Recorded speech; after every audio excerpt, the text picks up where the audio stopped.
everyone, and welcome to another episode of In the Reading Corner. This episode is one of a special series, in which we're celebrating the shortlisted titles for the CLiPPA Poetry Award. And today my guest is JonArno Lawson, and his collection is a combined collection co-authored with John Agard, and it's called Wise Up, Wise Down. JonArno Lawson is a Canadian poet and writer, and he's been a former guest on this podcast as well. Last time we were talking about wordless picture books. We were talking about Footpath Flowers, Over the Shop, and A Day for Sandcastles. But JonArno Lawson is probably better known for his poetry, in fact. And in 2007, he was awarded the Lion and Unicorn Award for Excellence in North American Poetry for his collection Black Stars in a White Night.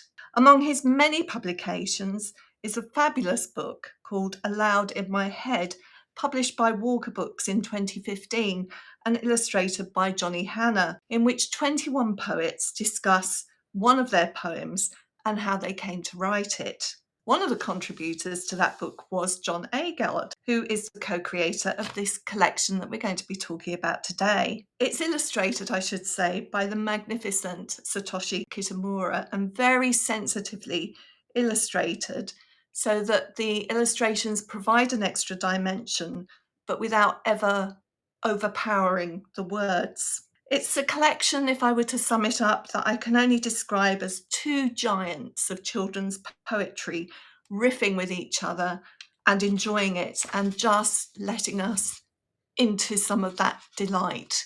So I am thrilled to be welcoming JonArno Lawson into the Reading Corner today. Thank you for joining me. Hi, thank you for having me. So we're going to start by thinking about reading poetry first, and I'm always interested in how creators like yourself, where all of that has come from, and whether you were reading poetry as a child or whether it came later. In terms of reading children's poetry, it probably came later. I remember my parents giving me Robert Louis Stevenson's Children's Garden of Verses, which I actually really like now, but as a child I found very boring. And I think what really caught my imagination as a child were folk songs and commercial jingles on television and any sort of wordplay, musicals. I loved musicals, but I wouldn't at the time have thought of that as being interested in children's poetry. And looking back, I would say that's what was happening. Like the Spider-Man theme song that had lines like, "Is he strong? Listen, bud, he's got radioactive blood." Really powerful image, and the wordplay is so brilliant. And I think Wizard of Oz has a lot of songs like that. West Side Story, I didn't understand a lot of what I was listening to, but the West Side Story lyrics were fantastic. So I think that's where I really got caught up in the magic of words. Obviously, it didn't come from the poetry in childhood, but I wondered whether you had at some point been a reader of classic nonsense verse like Lear and Carol, or I know you're coming out of a different tradition, in North American tradition, and I'm mentioning, British poets here. So it may be that there's a difference also in the poems that you read in North America to the ones that we would be reading here. Yeah, it's interesting. Lewis Carroll, my father told me that his mother, who's American, would recite Lewis Carroll rhymes to him in the 1920s. And so she would have discovered them around 1900. So I think Lewis Carroll must have crossed over fairly early. And I remember enjoying Alice in Wonderland. In Canada, probably the biggest children's poet is Dennis Lee, who wrote a book called Alligator Pie that almost every Canadian kid would have encountered, but it came out mid 70s, maybe just a little after I, like, just a kid a few years younger would have encountered it, and I just missed it. It's very interesting. There are real differences, Mm. almost more in children's poetry than in any other form of poetry by nation, I think. Even, it's like English speaking countries, you would think there was more crossover, but because the accents are different and sentence melodies, the way people say things, and all of that's so relevant to poetry. I didn't encounter Edward Lear until later. Tolkien, though, I mean, I just thought of that, the poem of the ring. Mm. Three Rings for the Elven Kings, that, almost everyone knew. And those poems had great power too. Sometimes these poems that appear in prose. The question then that I come to next is, why do you write poetry? What's in it for you? It's a good question. I don't know. I think there's an excitement about language, which again goes right back to when I was, small, listening to these clever songs. So there's something about it that just I still feel excited when I encounter poetry, children's poetry, maybe especially because there's something playful about it, sort of life affirming and concentrated. I mean, it's a funny thing, like in good prose, you almost don't notice the words because it's the story that's the main thing. And so really good prose, often the words take a step back so the story can move forward. But with poetry, it's like the words get equal billing with whatever it is they're saying. And for whatever reason, that has always excited me. I find that fascinating. I've read lots of definitions of what poetry is, that thing that it's hard to pin down, but that's a pretty good explanation. So you love the language, the rhythms, the wordplay. Can you tell us a little bit about your writing process? Is it something that you do where you sit down to write every day, or do you just something pops into your head and you start noting it down? How does that alchemy work for you? Yeah, that's a good question. Maybe 15 years ago, I always had a scrap of paper I would keep because I think too a lot of poetry, for me anyway, is it's almost like being a detective. You're listening and then you hear someone use a phrase in a funny way, or someone says something in an unexpected way, or it just happens in your own head, an unusual sequence of words. And then if you don't write it down right away, it's gone. And so that's how I work. I still this is the sort of notebook I keep a notebook like this in my pocket. Yeah, so 15 years ago I realized I had to have a better system. So that's when I got bound notebooks so they didn't disintegrate in my pocket. I write down these whatever it is I've heard or an idea, and then I expand it. So I'll go back through the notebooks. Maybe 70 or 80% of it is just not useful. Once I return to it, it's not as interesting as I thought it was, or it's just I don't have another idea. But usually in any notebook, there are one or two things that I can see how I might do something with it. And sometimes it's very fast. I tend to write short things, so maybe it all comes out at once, but it can also take years. Like I'll keep returning to something and think, there's something in it. I don't know what it is. And then, so that's kind of my system. A little like an illustrator and a sketchbook, same sort of process in some ways. And it seems to me that one of the best pieces of advice that you're giving to anybody that might consider writing poetry is get good at eavesdropping. Yes. Yeah. Yeah. Treat it like you're a detective. How important is the performance element to you? Is that something that you consider at the point of writing? Are you imagining what this might sound like when it's read aloud? That it's such an interesting question. I was just talking with John. John was here in Toronto last week, and John and I performed it in Ireland from this book last year. And we had never performed together. And John is a real performer. I mean, he's born to the stage and he has an amazing voice. He's very compelling presence. And I'm the opposite. I'm pretty introverted. And it was definitely frustrating for John because in his mind, he knows what to do. He knows how to grab the audience. And I was sort of like the dead weight. I mean, he didn't say that, but afterwards he was talking to me about, you could try this, you could try that. But one of the things I found in presenting my books over time is that I can be very socially awkward, but that's who I naturally am. And to be different than that is actually even more awkward. And when you talk to an audience of kids, a fair number of those kids are also going to be socially awkward and not born to the stage. And so maybe for them, seeing me doing it and just being myself is reassuring. John and I talked about, like I said to him, I understand what you're doing and what you're saying, but if I try to do something different, which I early on I did try to do, it's much worse. We can only be ourselves at the end of the day. I'm really interested in how this collection emerged because it is quite different. Tell us a bit of the backstory. Yeah, it was interesting. So I put together this, you mentioned it, this book for Walker, and the first version of it came out in 2008. And I was supposed to gather English speaking poets from around the world and have them contribute a poem. I suggested a poem, or they could veto it and choose their own. And then they would talk about how they wrote the poem or what the idea was behind it.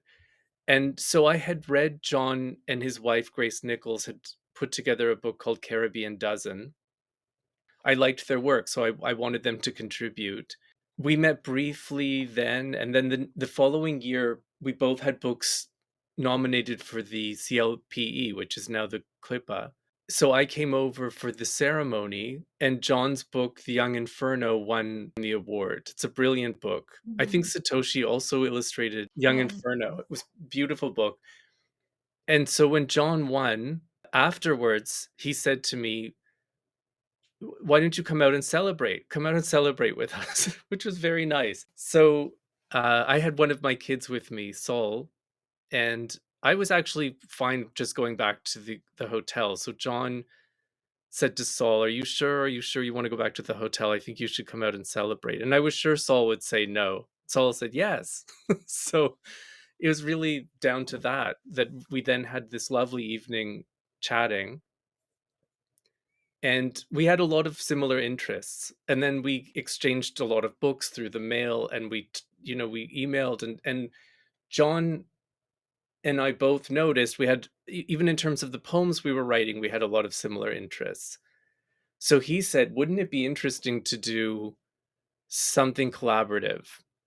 But then years passed, and then he had this very specific idea, which was Wise Up, Wise Down. And he said, why don't we take poems of ours that are similar and put them side by side, almost like different versions or different ways of looking at the same thing. And then I thought there's no way a publisher would be interested in that, but I thought it was a great idea. But Walker was interested. And then as we started working on it, John said, I have other ideas. Like, why don't we all write one and then you write responsively? So the way it took shape was really through John. Absolutely fascinating. And I've not seen a collection quite like it. And I was thinking as I was reading that to get the most out of this, I was reading it in a different way to a poetry collection.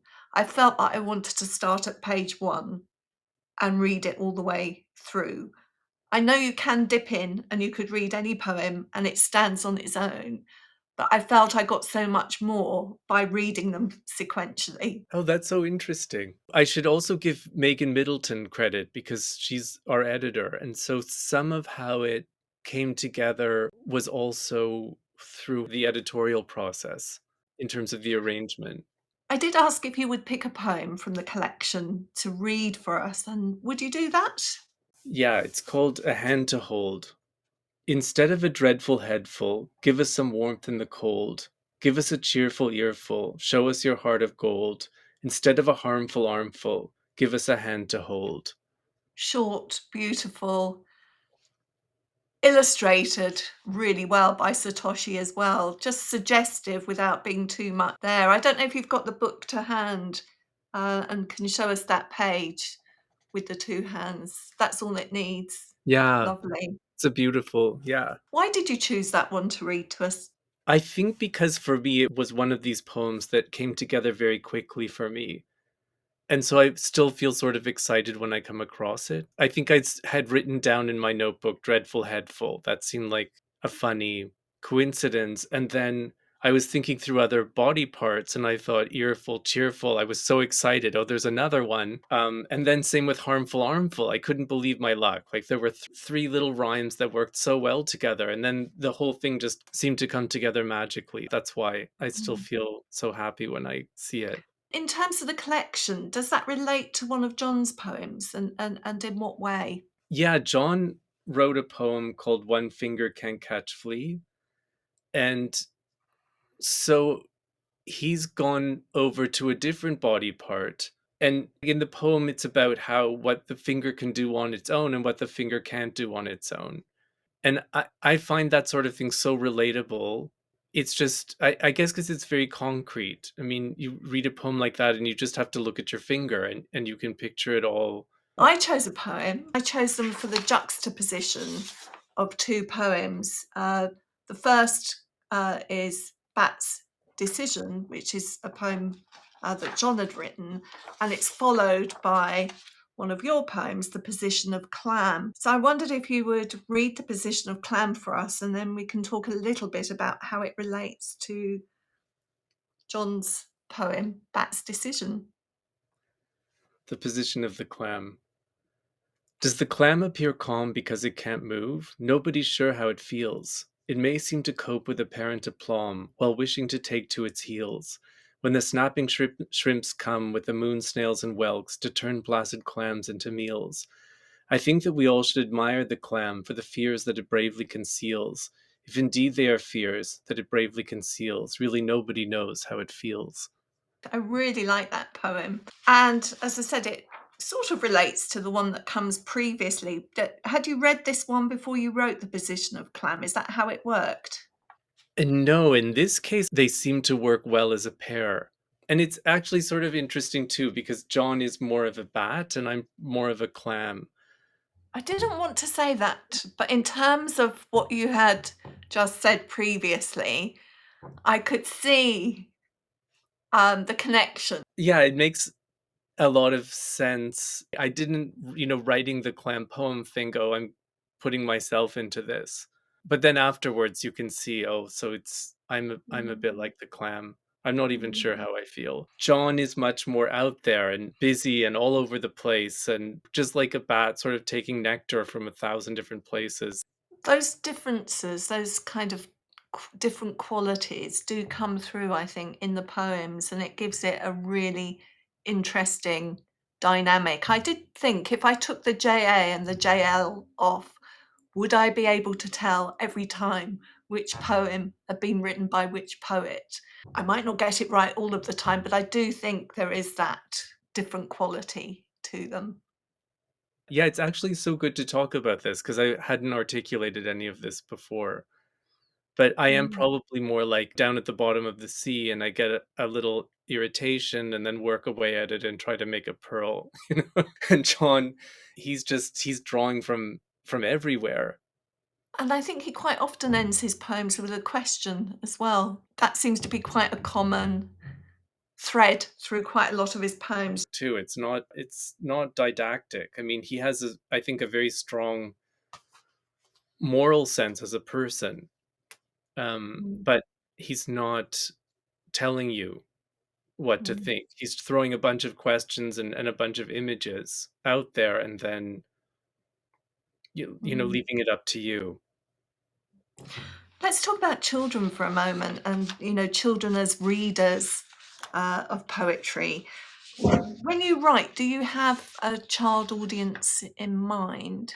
And would you consider children to be your ideal reader? That's a good question. I don't really think in terms of a child audience when I'm writing. It's more that whatever it is I'm doing takes the form it takes, and then sometimes that it seems like more within reach of children, or children could enjoy it, and then that if older people enjoy it too, that's great. And then there are things I've written where it's just that they're definitely not for kids, not because they're inappropriate or I don't know, they just doesn't it doesn't feel like they would be the ideal audience. But no, Mm. usually I whatever the idea is, I pursue it as far as I can pursue it. Now, maybe partway through I realize this is probably going to be for kids, but I don't think 100% about what it's going that part of it until I'm finished, till I feel like it's done.